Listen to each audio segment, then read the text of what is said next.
कधी कधी सिनेमा इतका बोलत राहतो की तो गप्प असल्याचं फक्त कागदावरच जाणवतं. गांधी टॉक्स हा असाच एक सिनेमा आहे. एकदम सायलेंट फिल्म, पण आत्म्याने प्रचंड बोलणारी. किशोर बेलेकर दिग्दर्शित गांधी टॉक्स हा भारतीय सिनेमातला एक दुर्मिळ प्रयोग आहे असं म्हणायला हरकत नाही. अगदी डायलॉग विना बनलेला हा सिनेमा पुष्पक विमानाची आठवण करून देणारा, पण त्याचा हलकेपण, प्लेफुल आयरनी आणि व्हिज्युअल विट इथे क्वचितच दिसते. हा सिनेमा धाडसी आहे, पण धाडस आणि परिणाम यामध्ये एक मोठी दरी असते.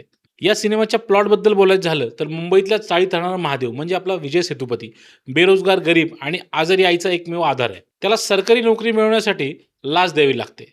त्याची प्रियसी म्हणजे गायत्री, आदिती हैदर, तर त्याला नोकरी मिळाली नाही तर दुसऱ्याशी लग्न करणार आहे. दुसरीकडे आहे मोहन उर्फ बोसमन म्हणजे अरविंद स्वामी, एकेकाळचा श्रीमंत बिल्डर पण आत्ता कर्जात बुडालेला, दारू आणि पराभवात अडकलेला. या दोघांच्या आयुष्यात येतो एक पिक पॉकेट म्हणजे सिद्धार्थ जाधव, आणि गांधी म्हणजे नोटाभोवती फिरणारा हा सिनेमा. तो या सगळ्यांना एका विचित्र चोरीच्या योजनेत ओढून घेतो. सगळं काही शब्दांशिवाय घडतं. इशाऱ्यांनी, मजकुरांनी, बॅकग्राऊंड म्युझिकने इथं सतत एक्सप्लेन केलं जातं. गांधी डॉग्सकडनं अपेक्षा खूप होत्या की सिनेमा दृश्यातनं बोलेल. सायलेंट सिनेमा म्हणजे डायलॉग काढून टाकणं नाही. सायलेंट सिनेमा म्हणजे मूव्हमेंट क्रिएट करणं, जिथे शब्दांची गरज नसते. या सिनेमात मात्र तसं होताना दिसत नाही. इथं सिनेमा स्वतःवरच विश्वास ठेवत नाही असं आपल्याला वाटतं. याच्या रायटिंग आणि स्टोरी टेलिंगबद्दल बोलायचं झालं तर हा सिनेमा सगळ्यात जास्त इथेच अडखळतो. सायलेंट असूनही स्क्रीन प्ले ओव्हर एक्सटेंड वाटतो.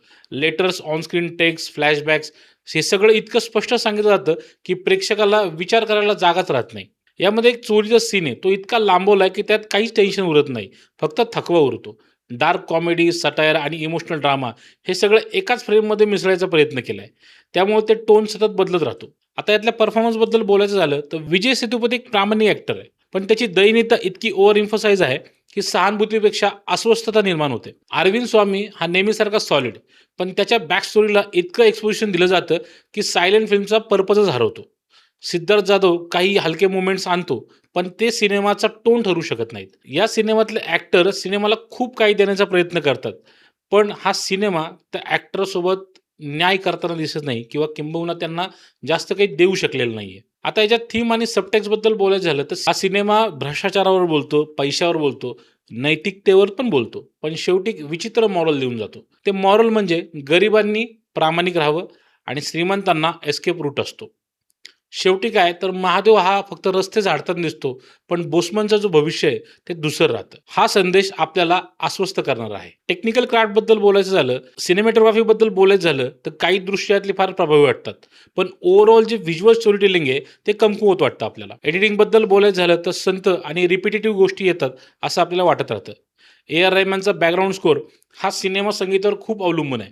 इतका की म्युझिक इमोशन निर्माण करत नाही, ते इन्स्ट्रक्ट करतं असं आपल्याला वाटतं.